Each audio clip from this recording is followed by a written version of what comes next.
wabarakatuh. Perkenalkan, nama saya Indah Ardina, NPM 2021020240. Baik, di sini saya akan menjelaskan sedikit tentang PPT yang berjudul Pembaharuan Hukum Islam dan tujuannya. Pengertian pembaruan hukum Islam. Pembaruan hukum Islam terdiri dari dua kata, yaitu pembaruan yang berarti modernisasi atau suatu upaya yang dilakukan untuk menciptakan suatu yang baru. Hukum Islam yakni kesimpulan atau toleksi daya upaya fuqaha dalam membentuk hasil pemikiran untuk menyerapkan syariat berdasarkan kebutuhan masyarakat. Dalam hal ini hukum Islam sama dengan fikih, bukan syariat.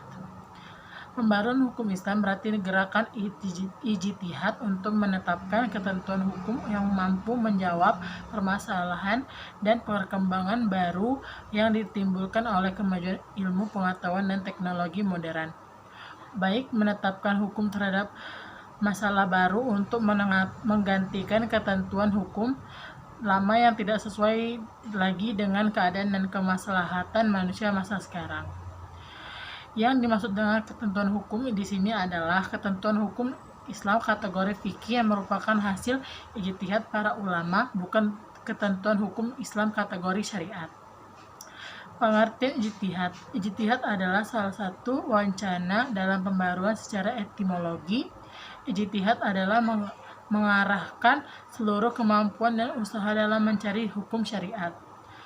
Kata ijtihad hanya digunakan pada usaha yang memerlukan pengarahan tenaga semaksimal mungkin demi sebuah tujuan. Pembaruan juga dapat dilakukan dengan usaha pentahqiqan. Dengan usaha pentahqiqan ini akan terlihat keasliannya dan kemurnian ajaran Islam. Cara ini lebih mudah dibandingkan dengan ijtihad, meskipun cara ini berakal termasuk dalam wilayah ijtihad. Dikatakan lebih mudah karena hanya mengkoreksi sebuah pendapat akan lebih mudah lagi bila kita memiliki fasilitas di atas.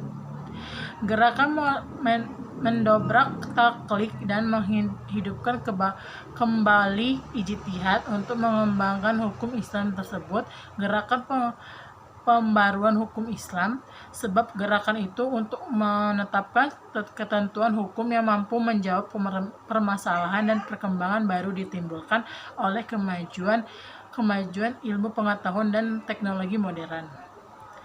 Penetapan ketentuan hukum yang mampu menjawab permasalahan dan perkembangan baru itu mengandung dua unsur. Yang pertama, menetapkan hukum terhadap masalah-masalah baru yang belum ada ketentuan hukumnya, seperti bayi tabung. Kedua, menetapkan suatu mencari ketentuan hukum baru bagi sesuatu yang sudah ada ketentuan hukumnya. Hukum tetapi tidak sesuai lagi dengan keadaan dan kemaslahatan manusia pada masa sekarang. Contoh ijtihad ulama sekarang ini adalah boleh perempuan menjadi pemimpin atau kepala negara. Padahal ijtihad ulama terdahulu menetapkan bahwa perempuan tidak boleh menjadi pemimpin atau kepala negara. Tujuan pembaruan hukum Islam. Pembaruan hukum Islam merupakan suatu keharusan bahwa kewajiban yang mutlak. Pembaruan atau modernisasi berarti berpikir dan bekerja menurut fitrah atau sunatullah yang hak. Sunatullah telah mewujudkan dirinya dalam hukum alam, maka untuk menjadi modern manusia harus mengerti terlebih dahulu hukum yang berlaku dalam alam ini. Manusia karena terbatasnya kemampuan tidak sekaligus mengerti sunatullah itu, melainkan sedikit demi sedikit dari waktu ke waktu. Sejak awal hukum Islam sebenarnya tidak memiliki tujuan lain kecuali permaslahatan atau keadilan manusia. Ungkapan bahwa hukum Islam dicangkal demi kebahagiaan manusia lahir dan batin dan duniawi ukhrawi sepenuhnya mencerminkan kemaslahatan manusia. Sekian dari saya, wabillahi taufiq wal hidayah. Wassalamualaikum warahmatullahi wabarakatuh.